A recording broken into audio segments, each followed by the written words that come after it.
my CEO wife, Willow. Never imagined that postponing our anniversary dinner for a last-minute company meeting would cost her our marriage. When she came home, all she found was a single piece of paper, the divorce agreement I'd left behind. It was only then that she realized, after 5 years of marriage, she had long turned breaking promises into a habit, and taken my one-sided devotion as something that would last forever. She thought I would tolerate her endlessly, never once considering that one day I might walk away without hesitation. But when I finally let go of our love, she couldn't. Within a week, the headlines exploded. Renowned financial queen gives up career to search for her husband. The entire city was stunned. Chapter 1. The air in the meeting room felt frozen. More than 20 people's eyes were all fixed on that woman, someone I knew too well. Even if it were just the back of her in a photo, I would still recognize her instantly. Third quarter financial results are 12% below expectations. And your explanation is market factors.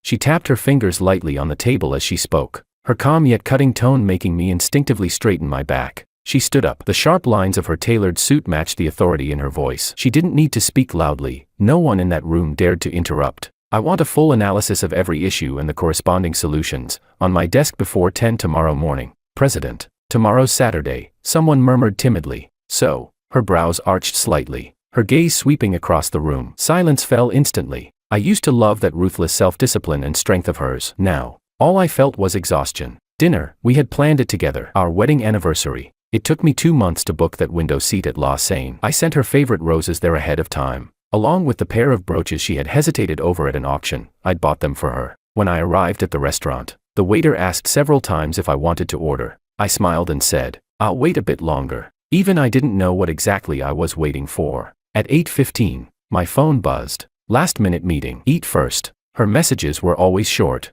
precise, not a single unnecessary word. I stared at the screen for a long time, then slowly called the waiter over and handed him a brown envelope. "When Miss Liu arrives, please give this to her." By the time she rushed into the restaurant, I was already gone. I imagined her expression when she opened the divorce papers. Would she finally frown for once?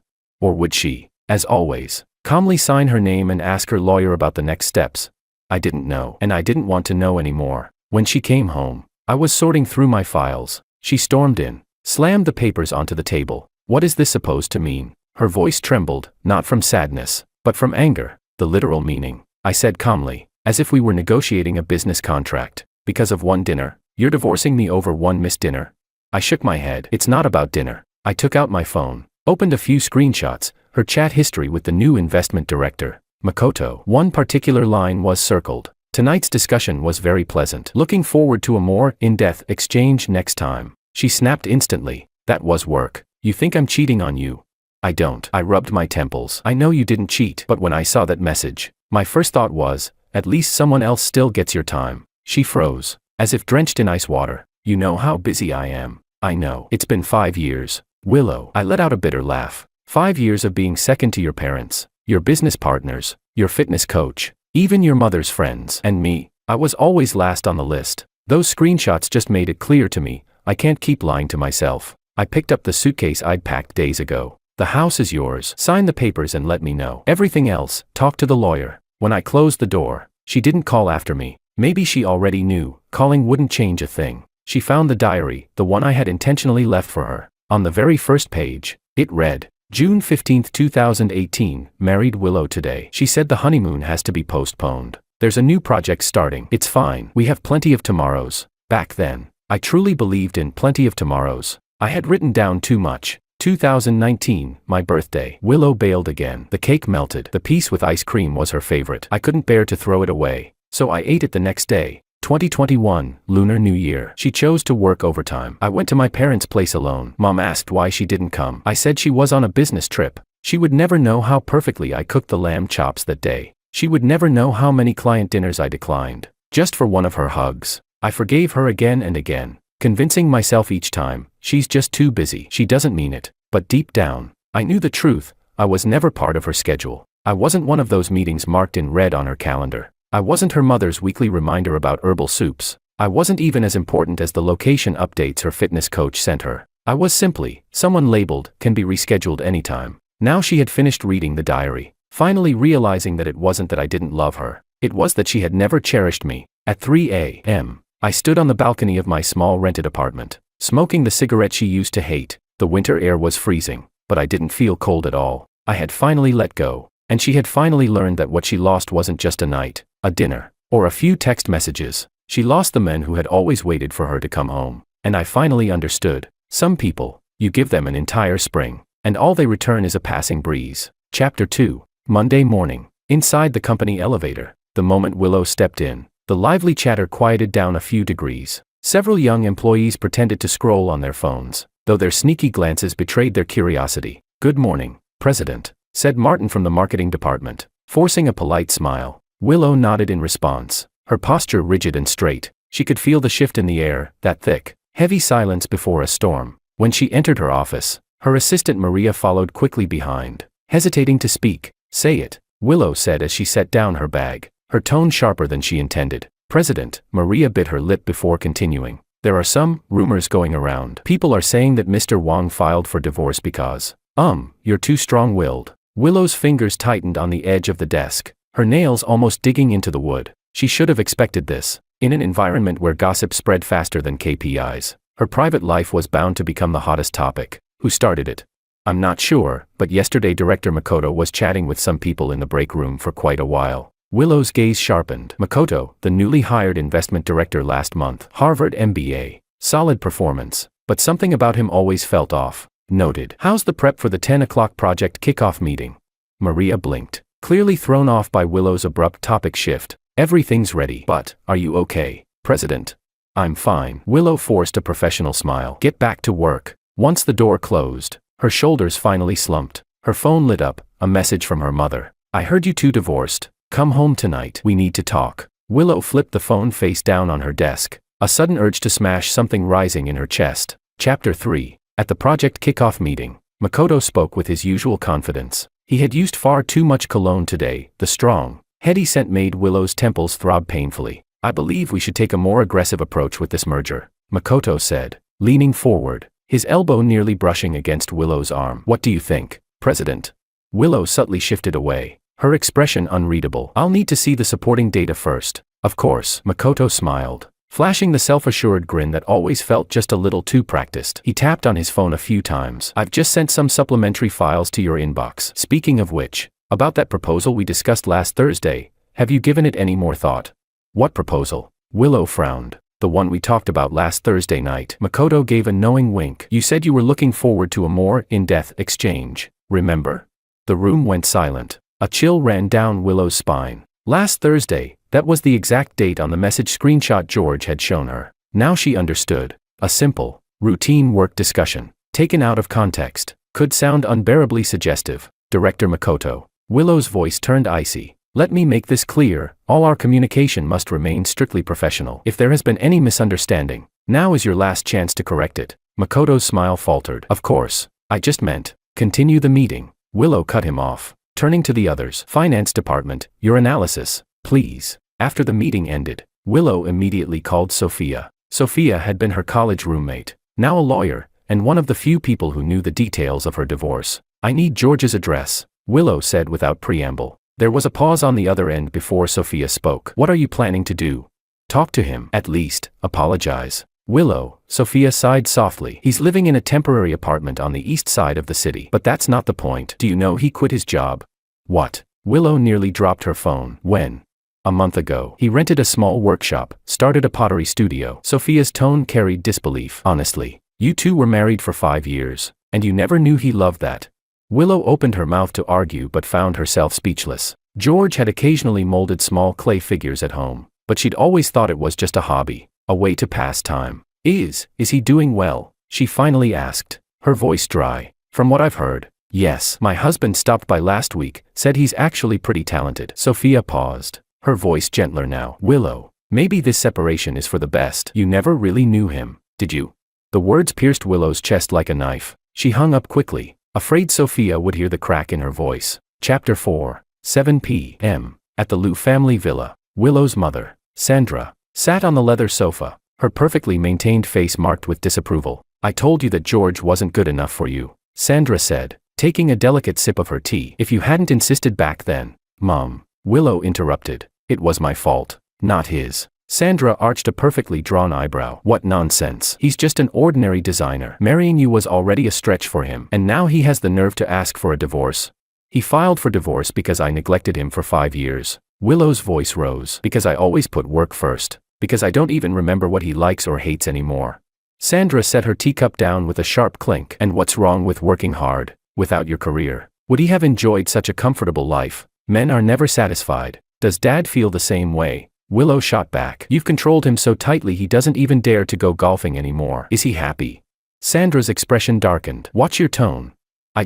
Willow took a deep breath. I don't want to repeat your marriage. George is a good man. I was the one who failed him. Ridiculous. Sandra scoffed. You're just being weak. Men need control. Direction. You let him do whatever he wanted. And now that he's left you, you're defending him. Willow stood up, her hands trembling as she grabbed her bag. I have to go. Stop right there. Sandra's voice snapped like a whip. Next week, the Chan family's son is back in town. I've arranged for you to meet him. He's 10 times better than George. No. Willow turned around, meeting her mother's eyes. For the first time, she felt an unfamiliar calm. I'm not going, Anne. I'm going to win George back. Even she was surprised by her own words. But somewhere deep inside, a quiet voice told her it was the right thing to do. Sandra stared at her as if she'd gone mad. Have you lost your mind? The daughter of the Liu family chasing after a man who dumped her? Maybe I have. Willow smiled faintly. But going crazy once is better than regretting it for a lifetime. Stepping out of the villa, the night wind cooled her burning cheeks. Willow took out her phone, hesitated for a long time, and finally typed, Heard you opened a studio. Congratulations. If possible, I'd like to visit. She sent the message and immediately turned off her phone, not because she didn't want to see his reply, but because she was afraid there wouldn't be one. Now, she stood across the street from Peakview Pottery Studio, hesitating for 15 minutes. The studio, converted from an old factory, was modest, red brick walls covered in ivy, a half-open black iron gate, faint music drifting from inside. I thought I'd never see her again, but 3 days ago, I received her text. After much hesitation, I replied, Saturday afternoon at the studio. If it's business-related, you're welcome. Just one short sentence, polite, distant, treating her like an ordinary client. That afternoon, sunlight streamed through the skylight onto my work table. I sat at the pottery wheel, hands cupping the moist clay. Folk music filled the studio, gentle as a spring breeze. The clay rose slowly under my fingers, my breathing syncing with the rhythm of the spinning wheel, focused, steady, peaceful, until I felt a gaze from the doorway. I didn't turn around. I simply slowed the wheel, wiped my hands, and said quietly, Can I help you? And just as I expected, it was her. Willow stood there, wearing a perfectly tailored trench coat, still every bit the professional woman, except the sharpness in her expression was gone, replaced by a hint of caution. She hesitated for a moment, as if she'd forgotten how to speak. I just happened to be passing by. Thought I'd take a look at your studio. I raised an eyebrow slightly. Passing by. This place isn't on the way to your office or your home. A flush crept up her neck. She had never been good at lying. I'd always known that. In the 5 years we were married, her most frequent lie was, I'll be home soon. I didn't press further. I simply wiped my hands clean, walked toward the shelves, and began placing the freshly made pots on the rack to dry. Her gaze drifted around the room, searching for something to say, something to fill the silence. These, you made all of them?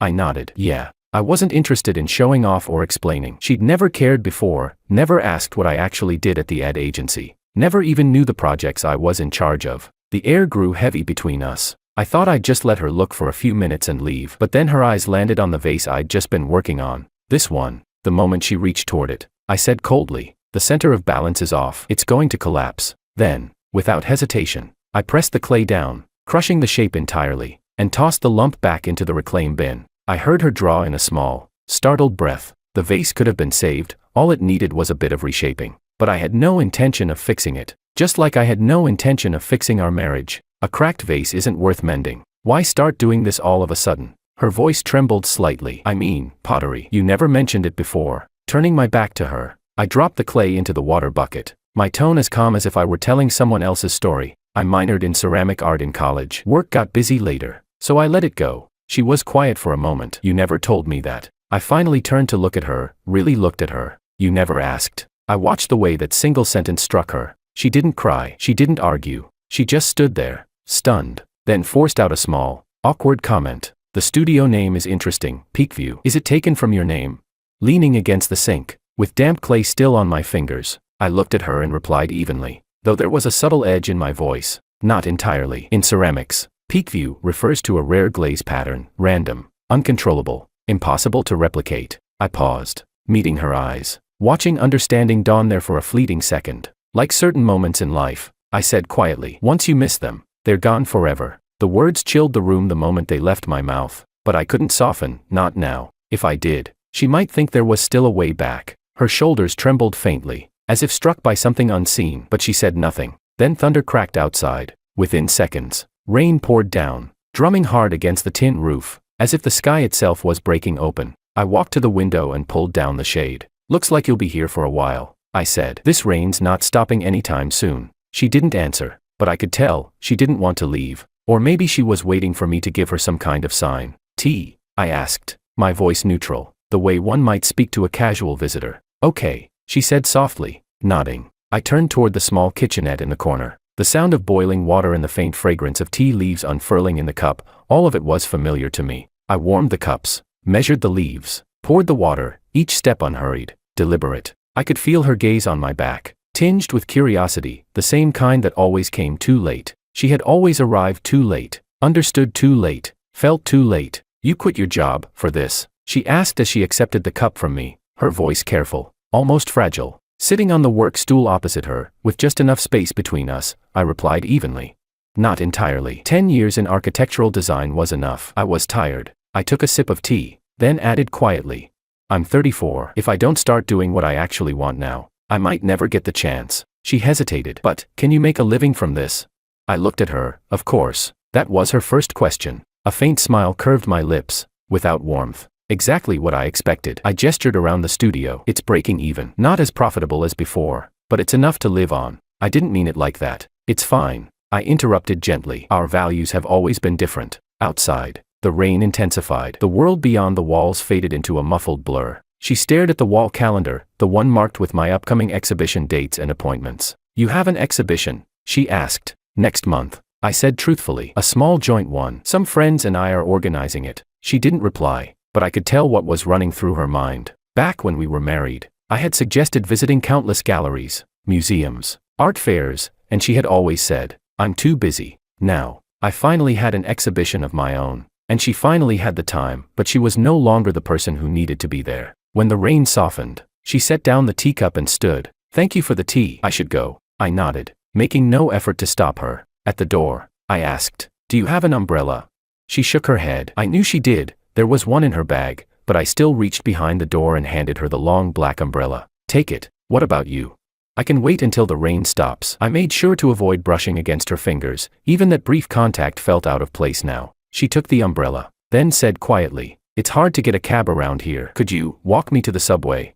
I hesitated. I wasn't sure if it was out of obligation or some reflexive kindness I'd never fully shaken off, but I sighed, grabbed my jacket, and said, let's go. We walked one behind the other through the drizzle. I held the umbrella, instinctively angling it away from her, the distance between us filled by rain, by air, by everything that used to be. Do your parents know about you quitting your job? She asked. I shook my head. Not yet. They've always been proud that I worked at a top design institute. They'll understand, she said softly. I glanced at her, slightly surprised by her gentleness. It was a tone I'd almost forgotten she could have. Maybe, I murmured. When we turned the corner, the neon glow of the subway station came into view. Then she said, almost too quietly, are you hungry? There's a place nearby, home-style dishes. I remember you used to like that sort of thing. I stopped in my tracks, ready to decline, but then she added, just think of it as my apology. I looked at her for a few seconds, rain light flickering in her eyes, and finally, I nodded. All right. We walked into a small noodle shop and took a seat by the window. Rain streaked down the glass, blurring the outside world into something that looked like a watercolor painting. As I unwrapped my chopsticks, I asked, how have you been lately? It was the kind of casual question that used to open all our married conversations. But now, the moment I said it, her eyes turned red. Not great, she said softly. There've been rumors at work about our divorce. I frowned. What kind of rumors? That I was too overbearing and scared you away. She let out a small, self-mocking laugh. Funny, isn't it? I always thought being strong was a virtue. I looked at her, my tone softening. You don't have to care about what they say. What happened between us, no one else will ever really understand. She lifted her eyes to meet mine. There was both hope and regret in them. George, about those messages. It's over. I interrupted gently. I know it was just work talk. The problem was never the text itself, it was everything it represented. The waiter arrived with 2 bowls of beef noodles. Interrupting the moment, I poured chili oil into my bowl. Almost without thinking, an old habit I hadn't realized I still carried. She watched me quietly for a while, then said, "You've changed a lot." I shook my head. "No, I've always been like this. You're just seeing it now." Her expression froze. I could tell she was remembering. All the nights I'd waited alone. All the times she brushed me off with "next time." The sketches I'd kept hidden away. The anniversary she'd forgotten. And finally, she understood how many disappointments had been buried beneath every quiet "it's okay." Then, softly, she said, "I want to get to know you again." I looked up, my gaze tightening inch by inch. "Why?" "Because," her voice trembled, "I realized maybe I only loved the version of you I imagined. The real you, I never truly knew." I stayed silent for a long time. The sound of rain outside filled the space between us. Finally, I shook my head slowly. "It's too late, Willow." Chapter 5. Monday morning. As Willow stepped into the company lobby, she spotted Makoto leaning casually against the reception desk, holding 2 cups of coffee. "Good morning, President." He greeted her brightly, offering 1 cup, double espresso. "No sugar." I remembered correctly. Right. Willow accepted the cup reluctantly, maintaining a polite distance. "Thank you, but there's no need for that." "It's no trouble," Makoto replied easily, walking alongside her. "I've had some new thoughts about Friday's proposal. How about lunch together to discuss?" There were other employees in the elevator, and Willow could feel their glances darting between them. She cleared her throat. "If it's work-related, bring it up in the official meeting." Makoto chuckled, unfazed. "You're too serious. I heard Mr. Wong is out of the picture now. You should give yourself more social opportunities." Willow froze mid-step, blood rushing to her head. "My private life is none of your concern," she said sharply. "And remember, we are just colleagues." She turned and strode toward her office, leaving Makoto standing there. Once the door shut behind her, she tossed the untouched coffee into the trash, her hands trembling slightly. Her phone buzzed. A message from Sophia. "How did the weekend go? Did you meet the pottery master?" Willow typed back, "I did. He treated me like a regular client." Sophia replied almost instantly, "At least he saw you. Don't give up. By the way, are you coming to the class reunion on Friday?" Willow was about to refuse, then paused. "Is George going?" "He wasn't planning to, but my husband talked him into it." "Why?" "Planning an accidental encounter." A faint smile tugged at Willow's lips. Maybe, just maybe, she still had a chance. "President, this is the 3rd revision of the proposal." Maria placed a stack of documents on her desk, hesitating. "Do you have any specific preferences for the corporate gift design?"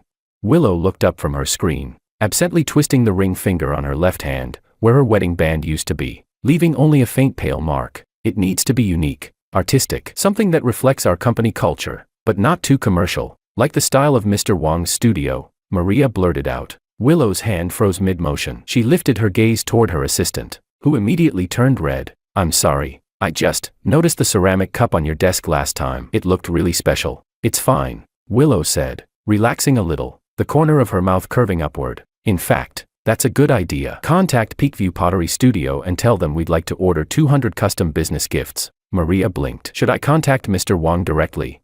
"No," Willow said, picking up her phone, her voice calm but resolute. "I'll handle this one myself." Chapter 6. The studio looked tidier than the last time she came. I'd added a few new display shelves, lined with my latest creations, from plain mugs to carved vases, each with a small tag beneath it. When she entered, her gaze swept across the works, as if she were really looking, or maybe just finding an excuse to stay a little longer. 200 custom teacups. I put down the half-finished design sketch and looked up at her, my brow instinctively furrowing. "Are you serious?" She sat gracefully on the client sofa, legs crossed elegantly, her smile perfectly measured. "Very serious. Corporate annual gifts. The budget is generous." My fingers tapped the table unconsciously, a habit I barely noticed. "Mass production isn't really my specialty. You should find a gift company, but you're capable of it, aren't you?" She gestured to the old certificate hanging on the wall. "I read your background. You worked on large public art projects during your master's degree." I froze slightly. She'd looked up my background. "That was 10 years ago," I said flatly. "Skill doesn't disappear." She leaned forward a little, her tone so soft I couldn't tell if it was a client's coaxing or an ex-wife's gentle plea. "Consider it giving an old customer a chance." I caught the deeper meaning behind her words. My lips twitched, but I didn't respond to it. "I'll need to draft the design first. You can see the sample in a week." She immediately followed up. "Can I come by the studio to check the progress? It's an important project for the company, after all." I looked up at her. There was a spark in her eyes, as if she already knew I wouldn't say no. eventually. I nodded. Suit yourself. Chapter 7. After that, she came almost every other day. Each time, she brought her laptop, claiming she needed to work while keeping an eye on things. But I knew, her eyes often lingered somewhere beyond the documents, resting on me instead. She probably hadn't expected that I'd become this focused, this efficient. Maybe, in her memory, I was the quiet one waiting for her to come home after a dinner engagement, the one who cooked and waited. But now, what she saw was someone else entirely. That afternoon, I was teaching a new apprentice how to throw clay, a young girl who had just started. Standing behind her, I guided her hands, explaining how to control strength and angle. Relax your wrists. Feel the spin of the clay. Yes, that's it. Slowly lift upward. I'd said similar words to Willow once. Was it when I taught her to cook, or when she practiced yoga? I couldn't remember anymore. When I turned around, she was still sitting there. Her laptop was open, but the screen hadn't changed for a long time. I cleared my throat softly. President. She looked up abruptly, as if waking from a dream. Interested in trying, I gestured toward the pottery wheel. Me. She pointed to herself. Surprised. I smiled. You're not really focused on your work anyway. Why not experience how the thing you're paying for is made?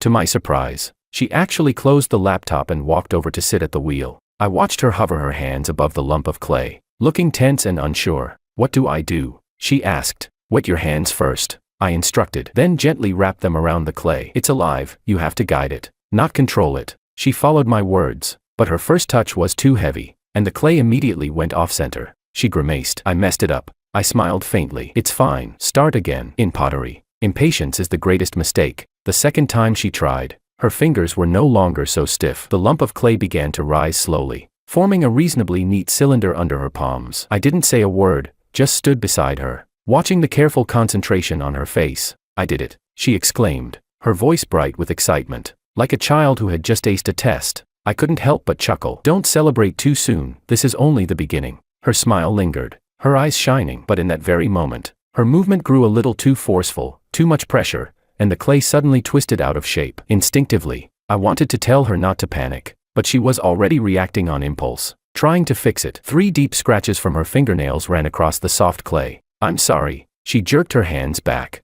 freezing in place. I saw her purse her lips unconsciously, like someone bracing for a scolding. Maybe that was how she had been reprimanded as a child, or how she used to snap at others. But I simply turned off the wheel without saying a word. Standing up, I gently removed the deformed clay from the wheel, kneaded it back into a ball, and tossed it into the water bucket. Clay has memory, I said. Once its structure is damaged, forcing it further only makes it worse. I saw surprise flicker in her eyes, as if she hadn't expected me not to be angry. She stared at me, dazed. You're not mad? She asked softly, her voice uncertain, almost timid. I glanced at her and shook my head. Why would I be? She looked even more puzzled. Every beginner goes through this, I said, taking another lump of clay and handing it to her. And you didn't ruin a piece of art, just a bit of clay that hadn't yet taken form. But I ruined your work, she murmured. It's just clay. I shrugged lightly. Besides, failure is part of creation. It teaches you to respect the material, and to be patient. She didn't reply, but I saw something shift in her expression. That look.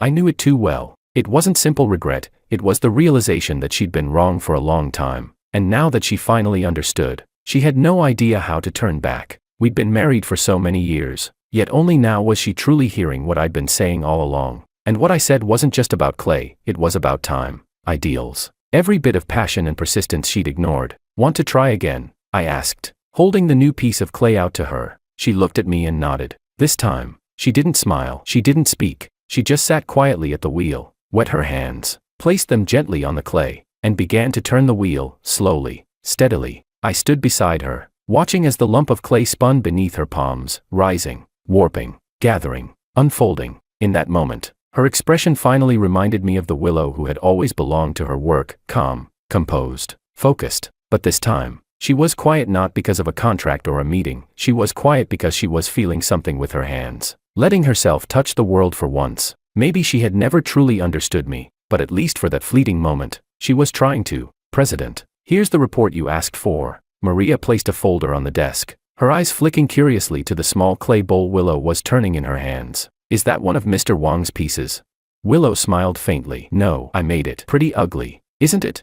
It's very artistic. Maria chose her words carefully, then suddenly seemed to remember something. Oh, by the way, did you know? There was a time last year when Mr. Wang often waited for you outside the company. Willow's hand froze midair. When was that?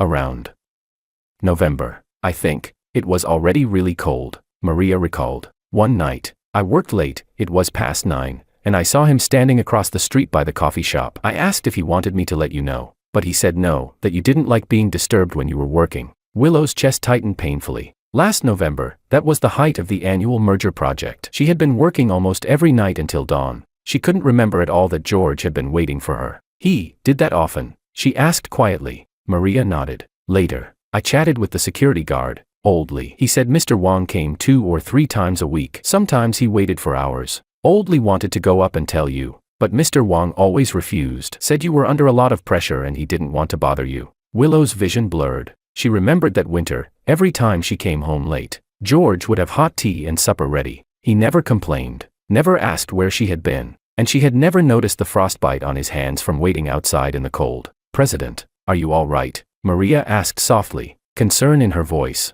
I'm fine. Willow quickly wiped the corner of her eye. Thank you for telling me. After her assistant left, Willow pulled open the drawer and took out George's old journal. She flipped to the entries from last November, and there it was. November 15th, Willow's been working for 36 hours straight. Went to her company to try to convince her to rest. Saw her office light still on, but didn't dare go up. Last time I interrupted her meeting, she got really angry. Bought warm milk and left it at the front desk. Asked Assistant Zhang to give it to her. Hope she at least remembers to eat. Willow closed the journal, clutching the misshapen clay bowl tightly against her chest, and at that moment, she finally understood the real reason George had chosen to divorce her. It wasn't that he'd stopped loving her, it was that her indifference had hurt him so deeply. There was simply nothing left for him to wait for. Chapter 8. It was Friday afternoon. I was discussing glaze color formulas for a new cup design with Alicia. She was a bright kid, a graduate student at the Academy of Fine Arts who came by on weekends to help out, interning while borrowing the studio equipment. I liked that kind of collaboration, quiet,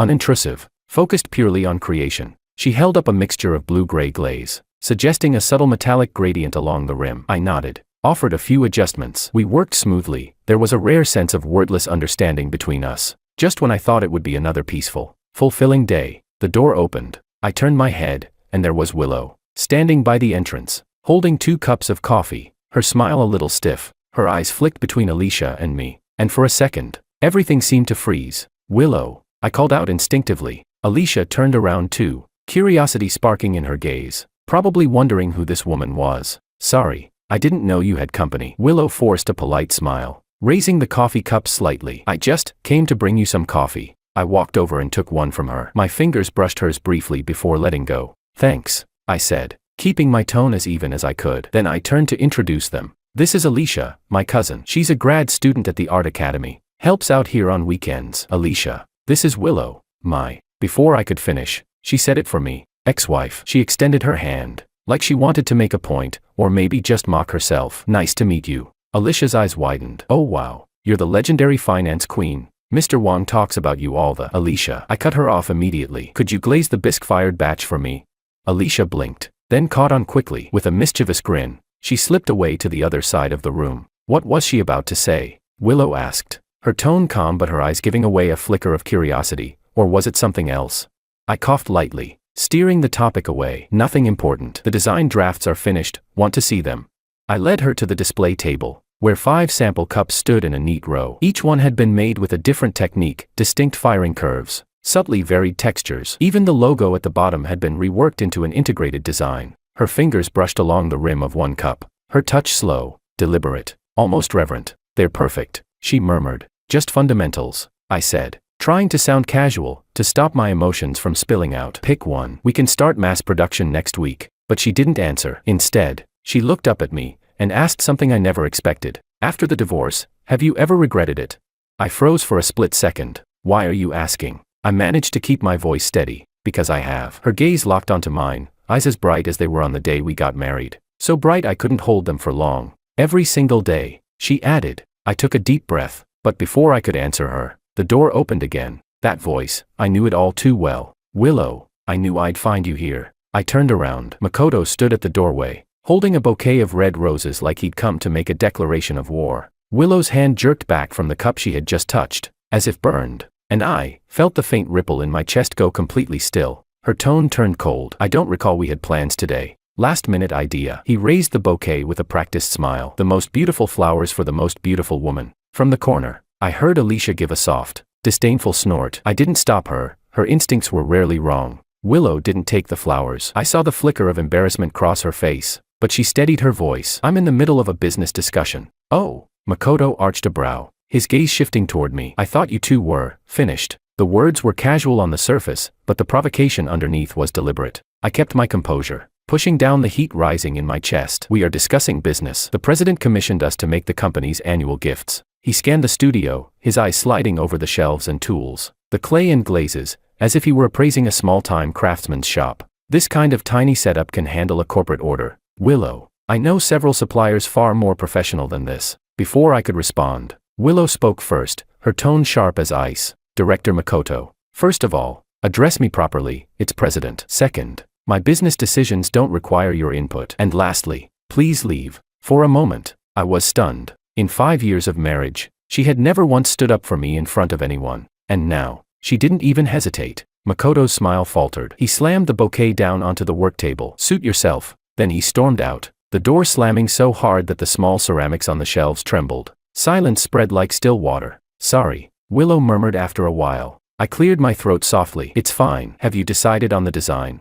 She pointed to one of the prototypes. This one. Thank you. As I began wrapping the cup, her phone rang. She answered, and her face immediately changed. There's an issue at the company. I have to go. I nodded. Go ahead. I'll have Alicia deliver the sample tomorrow. No need. I'll come pick it up myself. She gathered her things, then hesitated, her eyes flicking toward the roses still lying on the table. There's nothing between Makoto and me, she said quietly. My hand paused mid-wrap. You don't owe me an explanation. I know, she replied softly, but I still wanted to make it clear. Chapter 9. When Willow returned to the company, the crisis was worse than she had expected. A major investment project's financial model had a serious error, one that could cost the company tens of millions. Recalculate everything, she ordered, voice firm and cutting through the tense silence. Legal. Review the contract terms immediately. I want any possible exit clause found now. The team sprang into motion, keyboards clattering, phones ringing, numbers flashing across screens. But Willow knew this would be a sleepless night. By 1 a.m., most of her staff were utterly exhausted. She finally told them to go home and rest, staying behind alone to go through the reports herself.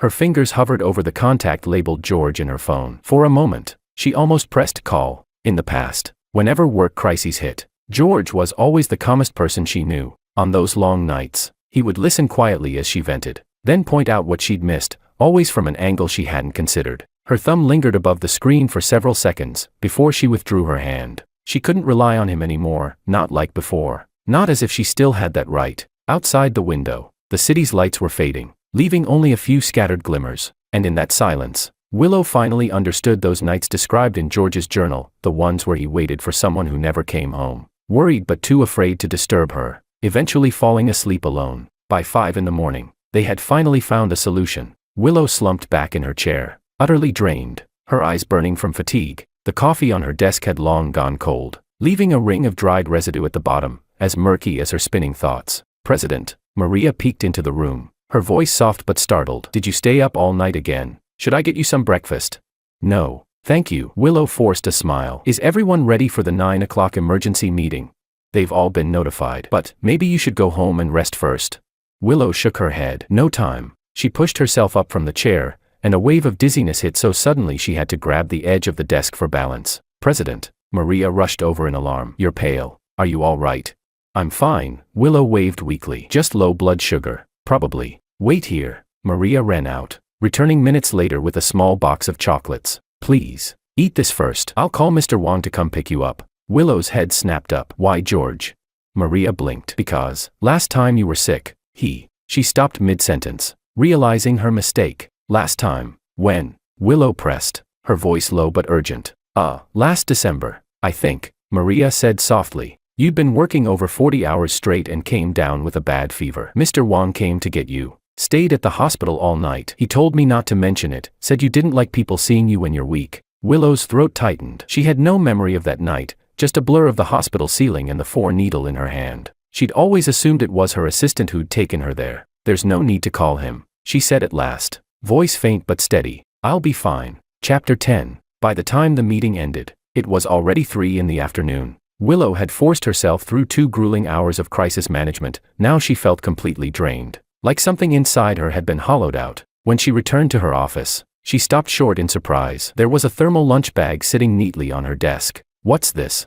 "A delivery from Alicia," Maria explained. "Mr. Wang's cousin. She said he told her to make sure you eat it while it's still warm." Willow opened the bag and found a neatly packed lunchbox inside, steaming shrimp congee with a few side dishes, all perfectly arranged, all her favorite flavors. Underneath the lunchbox was a folded note. "Eat on time. Go, go, George." Just that simple signature was enough to make Willow's eyes sting. She remembered how, whenever she was sick, George would cook the same shrimp congee, explaining how shrimp added protein, ginger warmed the stomach, and scallions brought aroma without being too strong. "President." Maria's voice was soft, uncertain. "Are you all right?"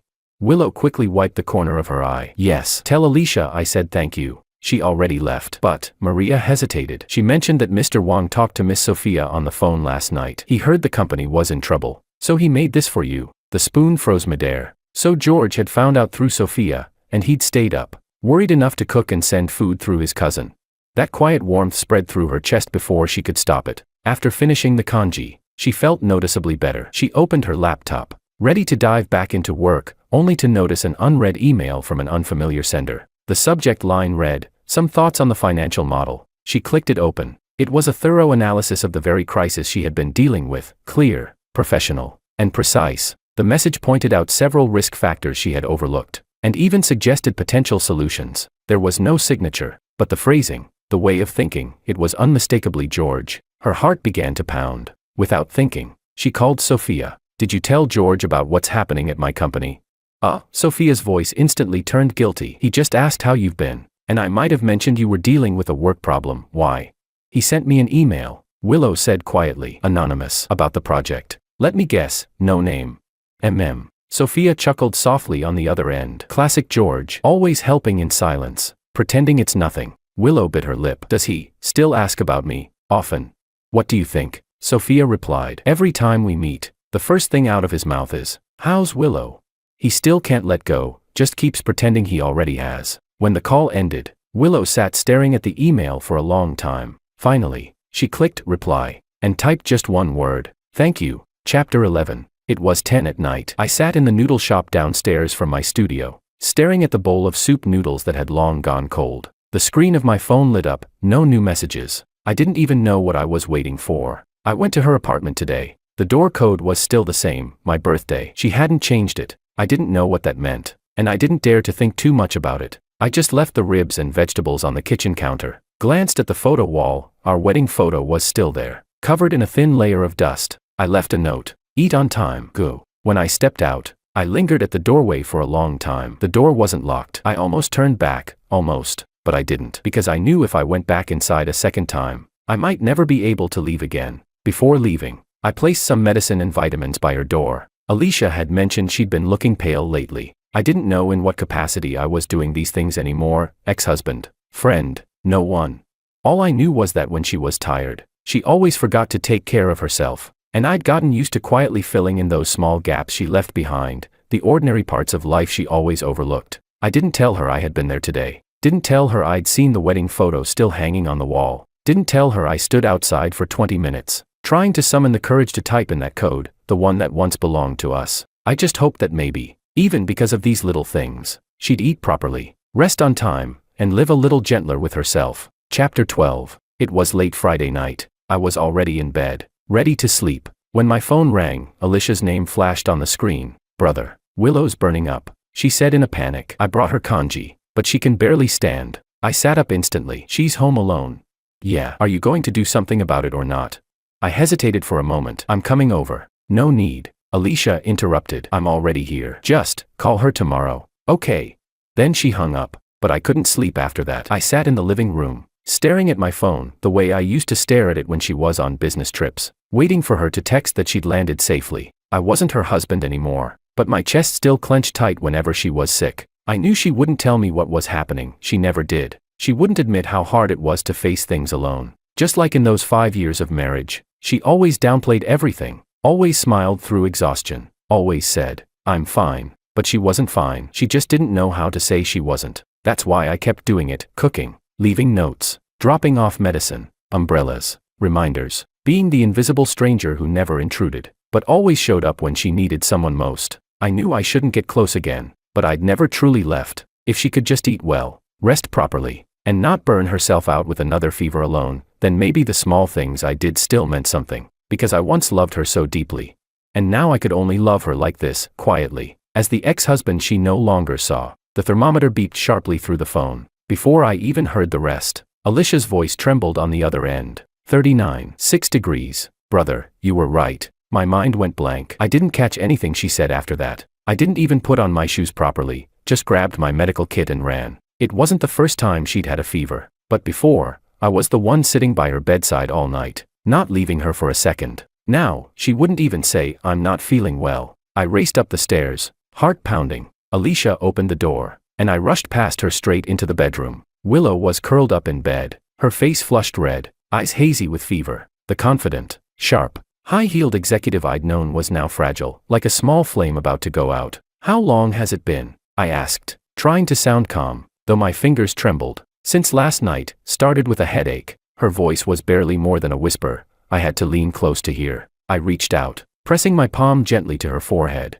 It was burning hot, worse than I'd feared. My hand slid to the side of her neck, feeling her pulse. "Too fast. Needs to go to the hospital," I said immediately. "Don't." She grabbed my sleeve. For a fleeting moment, it was just like those nights long ago, when, half asleep, she would unconsciously pull me back into her arms. "Let's start with physical cooling." I looked into her stubborn eyes, my chest tightening as if someone had clenched their hand around my heart. "Alicia, bring a wet towel. The medicine's in the kitchen. Please boil a bowl." Alicia moved quickly, like she had expected this all along. Once she left, I pulled a stethoscope from my bag. I'd brought it myself, knowing there was a chance I'd see her again, yet never really waiting for her to ask for help. "I need to listen to your lungs." She nodded. She had always hated hospital procedures, but she never refused when I examined her. I pressed the stethoscope against her back. Even through the thin nightgown, I could feel the heat of her skin, and the uneven rasp of her breathing beneath it. "Take a deep breath." She inhaled once, then coughed violently, her body trembling. I frowned,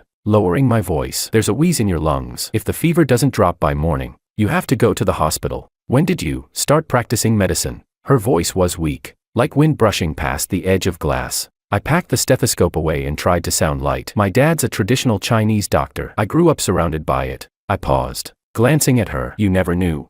She shook her head, the motion small, but I caught the brief flicker of confusion in her eyes. Of course she didn't know. In 5 years of marriage, she had barely come to my family's house. Each time, she brought her laptop and phone, and would leave within 10 minutes. Alicia returned with the wet towel. I took it from her carefully and placed it on Willow's forehead. She let out a long breath, as though she'd finally been released from torment. "I'll go make the medicine," Alicia said, and as she walked out, she even winked at her. Then there were only the two of us. I sat by the bed, adjusting the towel every now and then, making sure it wasn't too cold or too warm. Her face was still flushed under the light, fine beads of sweat sliding down her temple and into her hair. "You work. There's nothing scheduled at the studio today." My voice softened before she could say more. "Don't talk. Save your strength." She seemed to want to speak again, but before she could, her eyes slowly closed. The medicine was taking effect, her body finally surrendering to exhaustion. I shouldn't have stayed, but her fingers still clutched my sleeve, and in a faint, dreamlike voice, she murmured,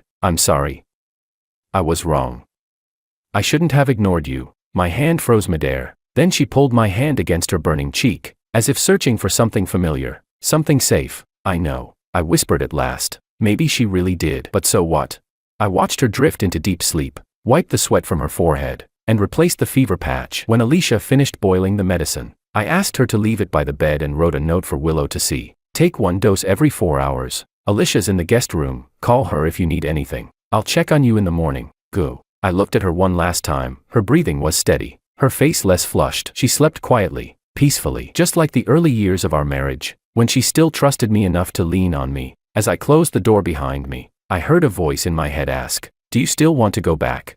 I didn't answer. Not long after I got home, my phone lit up. "Thank you, the medicine's bitter." I stared at those words for a few seconds, the corner of my mouth twitching. Then I typed, "Bitter medicine works best. There's porridge in the fridge, heat it up before eating." As my fingers paused, an image flashed through my mind, her sitting up in bed, a fever patch on her forehead, frowning as she swallowed the medicine. She had never been good at taking care of herself. Too strong, too proud, even her illnesses had to be endured in silence. I leaned back in the chair and closed my eyes. She finally admitted it was bitter. 5 years ago, she would never have said that. She used to say, medicine is medicine, not dessert. What's there to fuss about? Now she said it was bitter, as if she'd finally allowed herself to show weakness in front of someone. I couldn't quite tell what I was feeling. Pity, weariness, or a tenderness that came too late. Then the phone lit up again, a message from Alicia. A photo. Willow was sitting up in bed, holding a notebook, writing intently. In the corner of the photo, I could see a sticky note she had put there herself. Maybe you could start writing your own diary, Alicia. I couldn't help but smile. Alicia was always a bit mischievous, but this time she was right. She did better than I ever did. The photo wasn't clear enough to see what Willow was writing, but I could guess the first line probably wasn't something like financial summary or quarterly objectives. I shouldn't overthink it. Her fever just broke. That doesn't mean anything. Chapter 13. For the next 3 days, I kept taking care of her, coming over twice a day, morning and evening, bringing herbal porridge I'd cooked myself, medicinal herbs, a thermometer, and a kind of concern I refused to admit even to myself. I tried to keep everything precisely measured, nothing more and nothing less. I changed the wet towel on time, logged her temperature on my phone, and varied her meals each day. But every time she tried to talk to me for more than a few moments, I'd find an excuse to leave. She was getting better, her face slowly regaining its color. Sometimes I caught her lying on the sofa, looking at me like she wanted to say something, and I would pretend not to notice, forcing myself to keep calm as I said, "Get some rest, I'll come by tomorrow." I knew she was testing me, but I also knew I couldn't let myself fall back in again. Did she regret it? Maybe, but I'd already given too much. I couldn't let a few meals and a few soft apologies shake me so easily. On the morning of the 4th day, her fever finally broke. I left earlier than usual, careful not to wake her. In the kitchen, I left a bowl of congee, her favorite kind, with lotus seeds, lily bulbs, and lean pork. Gentle on the stomach, comforting to the heart. And as usual, I left a note. Fever's gone. Get some rest. Contact Alicia if you need anything. Go. Yes. I didn't even sign my full name. I didn't dare to. After stepping out the door, I didn't go straight to the studio. I sat in the car for 10 minutes instead. The phone screen lit up with a system notification. The loan application I'd submitted last week, still not approved. I opened the email. The bank's reason was predictably official: unstable cash flow, insufficient collateral. I gave a bitter laugh and looked up at the sky. I knew the studio's accounts inside out. We could hold out for now, but if we couldn't sell a few large pieces next month, I'd have to start cutting operational costs. Did she know? I wasn't sure. I hadn't told her, and I didn't want to. I'd always hidden my struggles from her. She was always busy, always carrying the weight of everything herself, and I didn't want to add to it. I wanted her to see me as steady, thoughtful, a husband who never needed her to worry. But in the end, she couldn't even bring herself to call me husband anymore. And I was afraid that if she ever reached out now, it would be out of pity. And that, somehow, would hurt even more. But maybe, she had already noticed. Or maybe she was quietly doing something about it. A strange sense of unease crept over me. I knew her too well. When she made a decision, she never told me in advance. Chapter 14. By the weekend, Willow had finally recovered. Her mother, Sandra, called, her tone as sharp and critical as always. "I heard you've been sick. I told you long ago not to overwork yourself. Now you see the consequences, don't you?" "I'm fine now," Willow replied calmly. "That George guy still coming over to take care of you?" Sandra sneered. "How fake. If he really cared, he wouldn't have divorced you." Willow gripped her phone tightly, suddenly feeling a surge of anger, not at her mother, but at herself, for having tolerated such remarks for so many years. "Mom," she interrupted softly, "I was the one who asked for the divorce." There was a pause on the other end of the line. "What?" "George gave me the divorce papers," Willow said, taking a deep breath, "but I was the one who signed them because I was selfish, blind. I couldn't see what he gave, or how much he was worth." "Nonsense." Sandra's voice rose. "Worth? What worth? He doesn't even have a stable job." "He's talented," Willow said firmly. "His pottery is admired by professionals in the field. His studio is still young, but it has potential. And more importantly, he's kind, thoughtful, patient, all the things I lack." "Have you lost your mind?" Sandra shouted in disbelief. "Did he brainwash you or something?" "No, Mom." Willow's tone was steady, calm in a way that felt new even to herself. "I just finally see things clearly. I love George, and I'm going to win him back." As the words left her lips, she froze. It was the first time since their divorce that she had said those words out loud, and meant them. Sandra exploded on the other end. "You must be, Mom." Willow interrupted gently. "This is my life, my choice. Please respect it." When she hung up, a strange sense of relief washed over her. She opened her laptop and began drafting a proposal, a plan to help George's studio attract high-end clients. without hurting his pride. Just then, the doorbell rang. The screen showed Alicia, standing outside with a large paper bag. Willow opened the door, and the girl grinned brightly. "Mr. Wong sent me with supplies." And, she added with a mischievous wink, "He'll be meeting a client at OP Café tonight at 7. If you happen to pass by, I won't say a word." Willow's heartbeat quickened. "Why are you helping me?"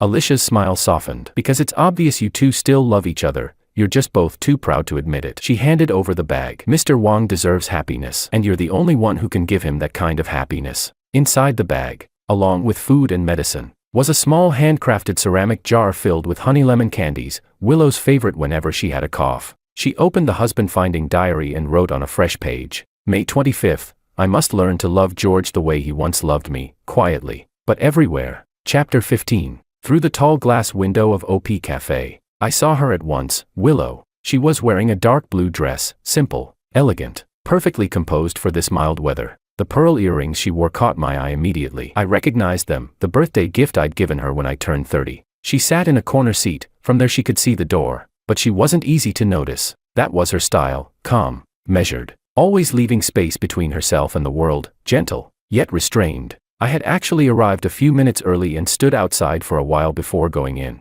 Today I wore a light gray shirt and black slacks. I'd had my hair cut the night before, not for any particular reason, just a sudden thought that I needed to look sharper. I walked straight to the reserved table by the window, keeping my eyes forward, or maybe I was simply afraid to look around too deliberately. I had barely sat down when David appeared. He was the investment director from MT Capital. Lately, he'd been reaching out to discuss possible collaboration. I wasn't sure if Willow knew him, but I'd never mentioned his name to her. As we shook hands, he smiled politely. "Mr. Law recommended I come see your work," he said. I nodded, modestly replying, "Mr. Law is too kind, to be honest." David continued, "I don't know a thing about pottery, but Law told me your design philosophy is unique. The opportunity to join the International Crafts Exhibition this time was thanks to his introduction." I said. I hadn't told Willow about that. Not because I didn't want to, just because there hadn't been a chance. "Any issues with funding?" David lowered his voice. "I heard you've been having some difficulties lately." I tapped the rim of my coffee cup lightly with my finger. "Small studios are like that. Cash flow problems are common. But recently an anonymous client placed a large order and paid 50% up front. That's eased things a bit." That order. I truly didn't know who it came from, but judging by the technical details they requested, it had to be someone who knew the craft well. "Anonymous?" David chuckled. "Maybe a secret admirer who's been in love with you for years." I shook my head. "Just a regular business deal." The client insisted on strict confidentiality. "Even my staff don't know who it is." At that moment, the waiter brought our drinks, cutting the conversation short. I was about to say something else when David suddenly asked, "By the way, do you still keep in touch with Willow?" My fingers froze against the cup. I looked up at him but didn't answer right away. Instead, my eyes instinctively drifted toward the corner. She was still there. "Occasionally," I said, keeping my tone neutral. I knew David's question wasn't mere curiosity. He was the kind who smiled as he probed. Each sentence meant to test a reaction. "Mr. Law told me he was surprised when you two got divorced." David went on casually. He took a sip of his coffee, then added, "He said you gave up that Berlin project back then, just to marry Willow." My gaze dropped. I didn't respond. Did she know? No, she didn't. I never meant for her to know. "Let's not talk about personal matters," I said, my tone turning colder. "Apologies." David raised a hand in mock surrender. "It's just a pity. Law said you were the most promising designer of your class. That project could have saved you 10 years of struggle." I didn't answer. Was she still there? I didn't dare look up to find out. Chapter 16. An hour later, Willow was sitting in Duncan's office. Several old project files spread open before her. Duncan was a man in his 50s, with silver at his temples and sharp, perceptive eyes. "I worked with George for 7 years, he said, sliding a file toward her. "He was the most talented designer on our team. This," he tapped the folder, "was the Berlin project, a joint design opportunity with some of the top architectural firms in the world. The kind of offer that comes once in a decade." Willow opened the file. George's name was listed clearly, followed by the note, "Politely declined." May 2018. Duncan continued, sighing. 2 weeks before your wedding, he came to my office and asked to withdraw from the project. Said his fiancée's career was taking off and that moving to Berlin wasn't an option." Willow's throat tightened. That was around the time she'd been promoted to vice president. She really couldn't have left her position then. But she couldn't even recall George mentioning any of this to her. And that's not all. Duncan pulled out more files. 2019, director position for our Shanghai branch. 2021, guest lecturer offer from NYU School of Architecture. He turned them all down. Each document hit her like a hammer. Her trembling fingers brushed over the pages, records of every chance George had silently given up. For the first time, she realized that in their marriage, the sacrifices had never been equal. "Why are you telling me this?" she asked hoarsely. Duncan met her eyes. "Because last month, George came to see me. He asked if the Berlin project could still be reconsidered." He hesitated, then added quietly, "He said, he has no reason to turn it down anymore." The words cut through her chest like a knife. No reason to turn it down, because he was divorced now, because she was no longer the reason he stayed. He deserves a better opportunity, she managed to say, her voice barely steady. "I'm not here to judge your relationship," Duncan said, shaking his head. "But as George's friend, I can tell, he's not happy. That pottery studio of his, it's not a dream, it's an escape." Willow frowned. "I thought he truly loved what he does now." "Loved it." Duncan gave a weary smile. "George started painting as a child. Architecture was his lifelong passion. Pottery, that was just an elective hobby in college." The revelation left Willow stunned. All along, she had believed George was simply a late-blooming ceramic artist, never realizing it was what he turned to after giving up his real dream. Then why did he choose pottery? "Because it gave him flexible hours," Duncan said, his tone heavy. "He could match his schedule to yours." He paused, then added quietly, "President Liu, George is one of the most self-sacrificing men I've ever met. But people who sacrifice too much, eventually, they burn themselves out." When Willow stepped out of Duncan's office, the city street felt like it was spinning around her. She needed to see George, now, immediately. She jumped into a cab and went straight to Peakview Pottery Studio. But the studio's door was locked. A sign hung at the entrance, "Closed today." Just as she turned to leave, a deliveryman called out, "Excuse me, are you Ms. Liu? I have a package here for Mr. Wang." Almost without thinking, Willow took the parcel. Before she could ask anything, the courier was already gone. She hesitated, then dialed George's number. "Hello." His voice came through the receiver. Background noise buzzing, machinery, chatter. "Maybe a warehouse." "It's me. I'm at your studio. There's a package for you." "Willow." George sounded surprised. "I'm at the East Side Building Materials Market. Could you leave it by the studio door?" "The passcode's still the same." "No,"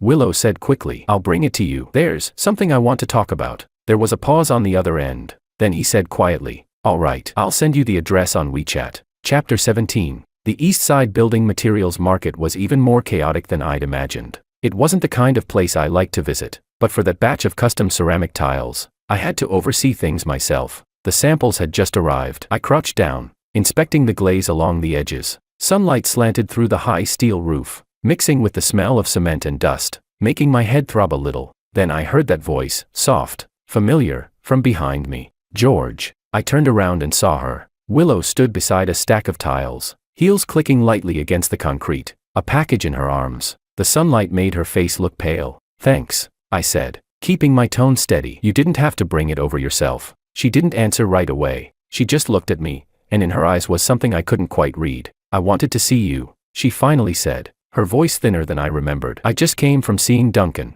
My heart skipped a beat. I set down the sample tile, gave a few quick instructions to the shop clerk, then led her toward the small rest area at the back of the market. "What did he say?" I asked. I tried to sound calm, but my fingers were unconsciously tapping the table. She sat down, eyes lowered, and spoke in a rehearsed tone, almost too calm. "The Berlin project, the Shanghai director position, the NYU visiting professorship." I closed my eyes, my shoulders tensed, almost imperceptibly. She knew. A short, bitter laugh escaped me. "So what if you know now? Would you have given up your vice president seat to go to Berlin with me?" She hesitated for a few seconds, then said quietly, "No." I nodded. "I wasn't surprised, but you should have told me," she said suddenly, lifting her gaze to me. Her eyes held something I'd never seen before, hurt. "I had the right to know what you gave up for us." I turned my head away, avoiding her stare. "It doesn't matter," I said under my breath. "It was my choice." "It does matter," she burst out, her voice trembling. "I thought you were just content, unambitious. I had no idea how much you sacrificed for our marriage." Something inside me, something that had been stretched thin for years, finally snapped. I met her eyes and said, for the first time, the words I'd been holding back for so long. "And what now? You found out. So you feel guilty, want to make it up to me, like that anonymous client you arranged." Her eyes widened, she almost leapt to her feet. You knew." "David told me," I said with a short, cold laugh. "He said the third-party contact was one of your company's old partners. You thought I wouldn't notice." "Willow, I don't need your pity. I don't need your charity." "It wasn't charity," she said desperately, her voice breaking. "I saw your studio's financial report. I just wanted to help. Just like the past 5 years of our marriage." I cut her off. You always think you know what everyone needs. You decided where we lived, where we spent vacations, even which suit I should wear to meet your parents. You never asked what I wanted. And now, even after the divorce, you're still doing it. She froze, stunned, as if it had never once crossed her mind that her consideration and planning could feel, to me, like another form of control. Then I saw the color drain from her face. She swayed, bending forward suddenly in pain. What's wrong? I stood up instantly, grabbing her arm. I'm fine, just an old problem. She gritted her teeth and forced herself upright, fingers pale from strain. But the next moment, another wave of pain hit her, hard. She nearly collapsed. Don't push yourself, I shouted, catching her before she fell. My car is close. I'm taking you to the hospital. I'm really fine. I just need some medicine. Enough, I snapped, lifting her into my arms. She was far too light. It hurt just to feel it. You're white as a sheet. I couldn't stay calm. No matter how broken our marriage had become, no matter how many cracks had formed in this love, the moment something happened to her, I still couldn't help but panic. She was still the one person I couldn't let go of. Chapter 18. My car still smelled faintly of sandalwood. Willow once said she liked that scent, so I kept the habit. Even after we separated, I never changed it. She was curled up in the passenger seat, her face still pale. The pain seemed to have eased a little, but the sheen of sweat on her forehead told me she was still forcing herself to endure it. I glanced at her from time to time, pressing harder on the gas pedal than usual. It's probably my stomach ulcer again, she said weakly. Too much work stress lately. I gave a short, humorless laugh. You always have an excuse. Last time it was a merger, before that a quarterly report. Willow, your body isn't made of steel. She didn't argue. Maybe she really didn't have the strength. When the car stopped in front of the studio, she looked startled. Not the hospital.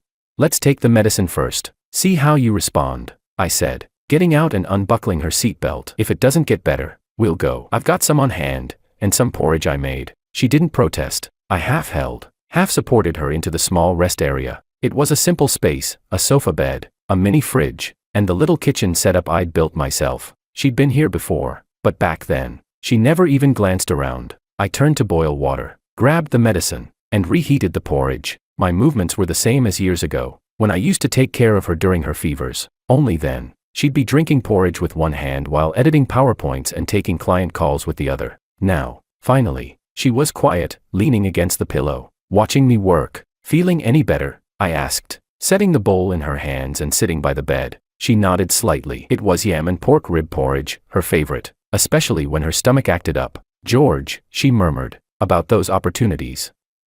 I'm really sorry. Don't. I cut in gently. I told you before, it was my choice, but you weren't happy, she said. I didn't reply right away. I looked toward the light through the window. It wasn't about happiness. Marriage is about compromise. It's just that. I compromised more than you did, and in the end, I burned myself out. Her hands trembled as she set the bowl down. These months, I've been reading your old journals, your sketches, she said softly. I realized I never really knew you at all. I gave a faint, bitter smile. And now you do. What am I then? A fool who doesn't know how to stop sacrificing himself. She shook her head quickly and suddenly reached for my hand, eyes glistening with tears. No, you're someone who loved me more than I ever imagined. I instinctively tried to pull my hand away, but she held on too tightly. Her tears finally fell. I was wrong. I was so wrong. Her voice cracked into pieces. I thought success was everything. I thought it was natural for you to step back. I didn't realize how blind I was until I lost you. I didn't speak. I just looked at her, a heavy, restless ache rising and falling in my chest. These past months, I've been secretly following your studio's page, she said through her tears. I watched your new works, watched you so focused at the potter's wheel. That version of you, I'd never seen him before. Maybe the man I thought I loved was never real. Maybe he was just the version of you I invented in my head. Willow, let me finish, she whispered, choking on her words. Today I finally understand how much you gave up for me. But I don't want you to sacrifice for me anymore, George. I want you, the real you. Your dreams, your stubbornness, your joy, your frustration. If you're still willing to give me another chance. I didn't answer for a long time. The room was too quiet, so quiet that the faint noise of the marketplace broadcast outside drifted in through the window, like the sound of a world that no longer belonged to us. I looked at her, and what flashed before my eyes was the image of her 5 years ago, wearing a gray coat, turning back to smile at me during the wedding rehearsal. And then, 2 years ago, sitting on the sofa in the conference room, frowning as she said, "You should reconsider. The Berlin project isn't realistic for you." I wanted to hold her. God, I really did. Even now, even after everything, I still loved her. But I said softly, That's exactly the problem. She froze. I went on. I still love you, Willow. But love isn't enough for us to start over. Her eyes widened. Tears broke free, pouring down like a dam giving way. I stood up, turned, and carried the empty bowl into the kitchen sink. I didn't know if she followed me. All I knew was that with my back turned to her, my chest felt like it was being torn apart. I hadn't expected her to actually lock away her work phone. It was the first business phone I'd ever given her, the familiar black case now closing with a small click. Like she was sealing away the old Willow who once measured her entire life by efficiency and results. You're seriously not bringing your work phone? I asked, raising an eyebrow so high it nearly touched my hairline. She tucked a loose strand of hair behind her ear and smiled with a kind of ceremony. Rule number 1 of dating, full attention. She only brought her personal phone, on silent. We'd agreed to start over, like two ordinary people, learning about each other again, without the weight of titles or old habits. Not remarriage, reintroduction. Today was our first official date. For the past 2 weeks, we'd only met occasionally, chatting about the weather, new exhibitions, trivial things. Neither of us mentioned Berlin, or the anonymous client, or the marriage that didn't survive. She made the restaurant reservation, but I mustered the courage to make a suggestion. Actually, there's a new art cinema showing a Theo Angelopoulos retrospective. I paused, then added, almost apologetically, if you don't mind. To my surprise, she nodded without hesitation. I love that idea. In that moment, I felt something I hadn't in years, an easy, weightless calm. She wasn't controlling every detail anymore. She was giving me space and giving herself a chance. The film was long, eternity and a day. I sank into it completely. For the first time in a long while, I felt the quiet tremor that only art could bring, not the kind tied to exhibitions, commissions, or survival. I knew she was watching me, secretly, but I didn't turn around. For once, it wasn't a one-way gaze between us. When the movie ended, we went to a small cafe nearby. I told her about how I'd minored in film theory in college, about framing, lighting, rhythm, about how some directors used silence as language. She listened, absorbed, her eyes glowing. When did you get so into film? She asked, smiling softly. I wanted to tell her, before I met you, that afterward, all my time had belonged to her, but I didn't blame her, and I didn't want her to blame herself. She asked, if you could go back, would you change anything?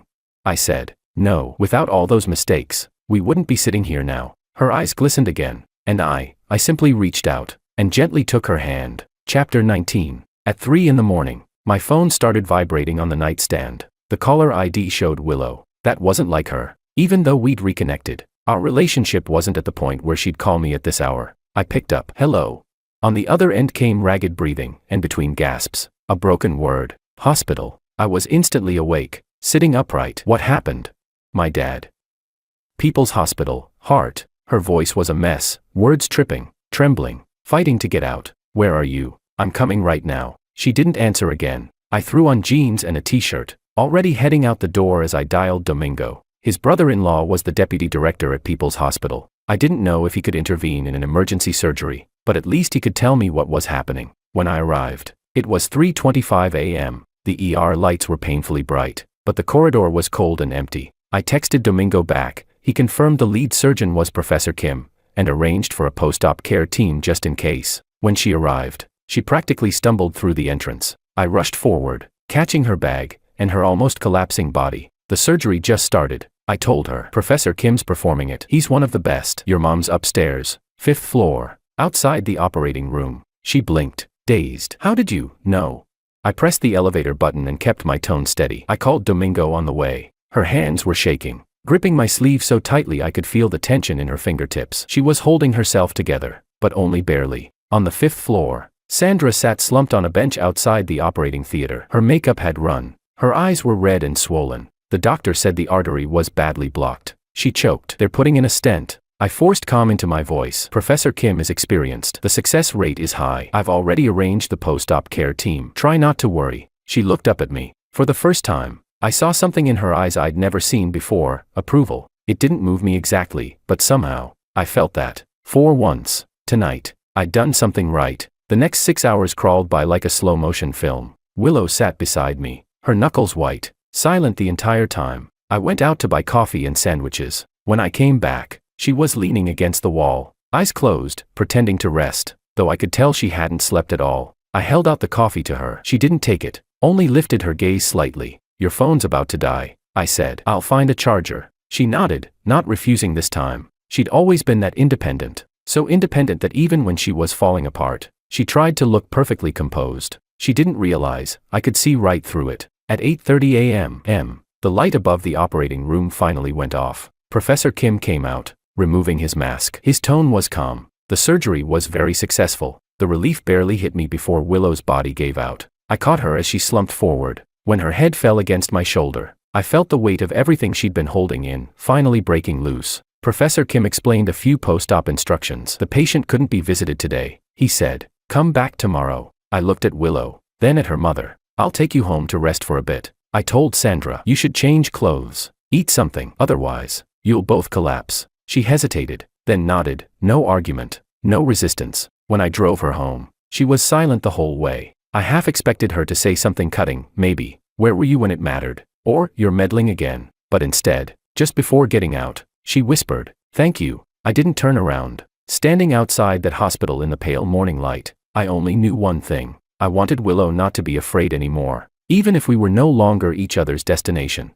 As long as she needed me, I would still be there. Not for a title, not for a reason, just for her. Chapter 20. At 6 a.m, I stood by the bench outside the ward, holding a stack of freshly printed medical reports. The doctor had just finished his rounds and said the recovery was going well, but I still liked to double-check everything myself. Willow arrived a few minutes later, carrying a bag of breakfast and her father's clean clothes. There were faint shadows under her eyes, clearly. She hadn't been sleeping well these past few days. Still, when she saw me waiting by the door, she frowned slightly and asked, why are you here so early? Couldn't sleep. I handed her the reports. Post-op vitals are stable. The inflammation markers are dropping. Professor Kim says he's recovering faster than expected. She nodded as she flipped through the pages, then suddenly paused at one section. The Starry Foundation. Isn't that the sponsor of my dad's old research project? My chest tightened, but I managed to keep my tone even.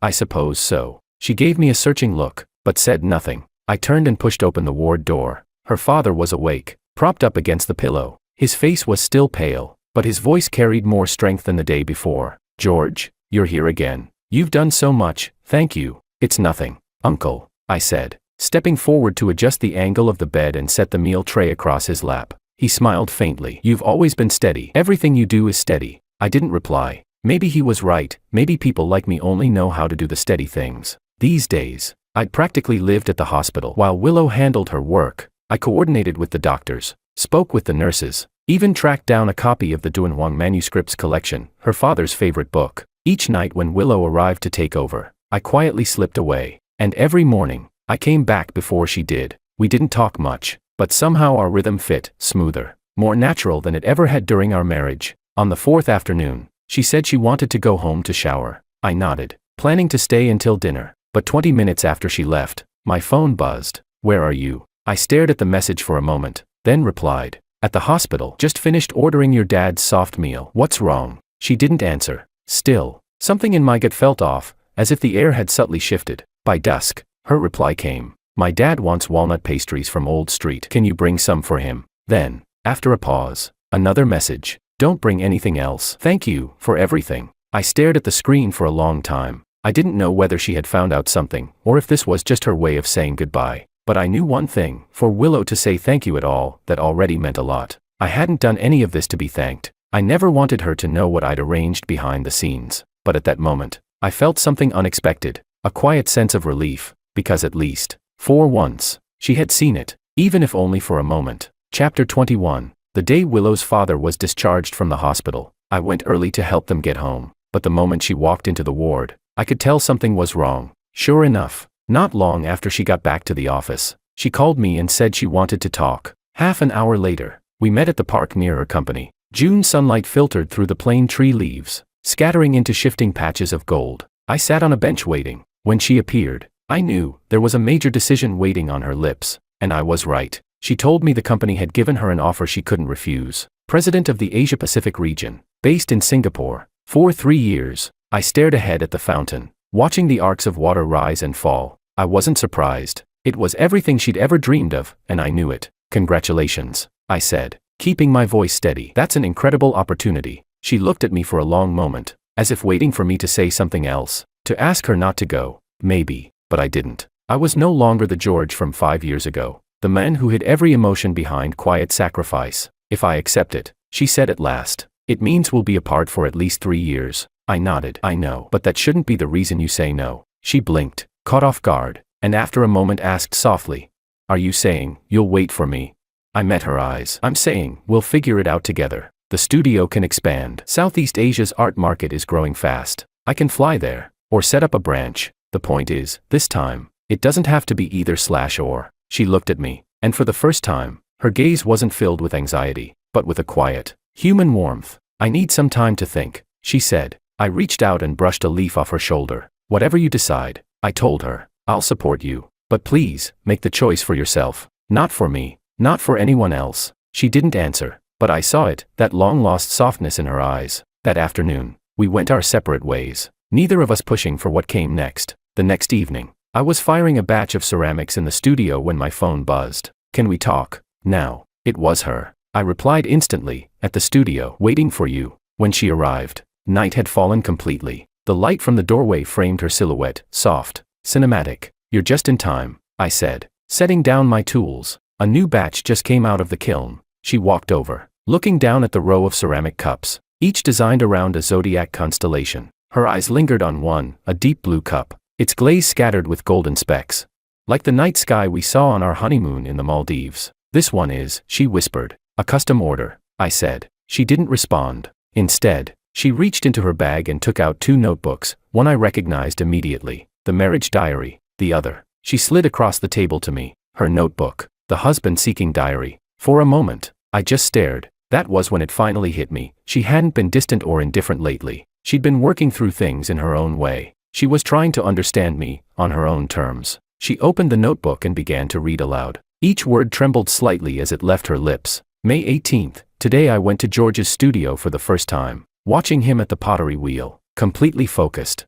I suddenly realized, maybe I never truly knew my husband. June 2nd, when Dad got sick, George was the first to show up. Now I finally understand what it means to be protected, not by material comfort, but by someone who catches you when you're at your weakest. Her voice quivered as she read. Each page felt like a layer of armor being peeled away. All those moments I thought she hadn't noticed. She had. We both had. We just didn't know how to say it. When she finished, she slid my diary back toward me. I took a breath, opened it, and began to read softly. Barely loud enough for the two of us to hear. September 3, 2019. Willow worked 48 hours straight before coming home. She fell asleep on the sofa. I took off her shoes and covered her with a blanket. Saw a blister on her ankle from new heels. She never complains, never shows weakness. And somehow, that only makes me ache for her more. I wish, just once, she could lean on me, without feeling like she has to stand on her own. I kept reading. From beside me, I heard the sound of her quiet sobs. I didn't stop, because she had the right to know. To know that the men she'd always thought of as calm, ordinary, and easily content, had, countless nights, silently whispered into the dark. Are you tired? I wish you'd lean on me, just once. We sat there, turning page after page, passage after passage, retracing the last 5 years, as if we were untangling a knot that had been wound tight for too long. When I finally closed the notebook and was about to speak, she spoke first. I've decided to turn down the Asia-Pacific position. My heart clenched. I was about to object, but she gently pressed her hand over mine, steady, resolute. She told me it wasn't sacrifice. It was choice. For herself. She said she'd already contacted a headhunter, found several new opportunities, and that she wanted to become a partner at my studio. We could create together, she said, do what we love, without either of us having to step aside. Listening to her, I didn't reply right away. Instead, I walked to the workbench, opened a drawer, and pulled out a folder I'd been preparing for days. Yes, I'd already been ready. When she opened it, I saw the shimmer of tears in her eyes. Peak View, Southeast Asia Expansion Proposal. She looked up, her lips trembling. When did you make this?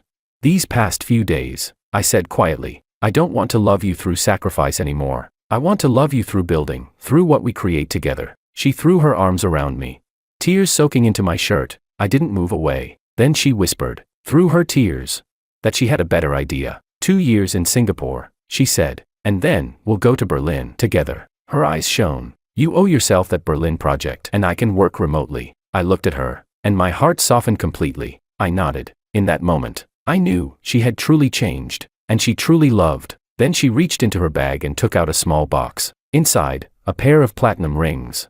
identical to the ones from our wedding. She smiled softly. "These aren't remarriage rings," she said. "They're a promise to begin again." I didn't speak. I simply knelt down on one knee. Just like I did back then. And yet, this time, it was something entirely different. "Willow," I said, voice trembling. "Will you give me another chance? Not to go back, but to begin again.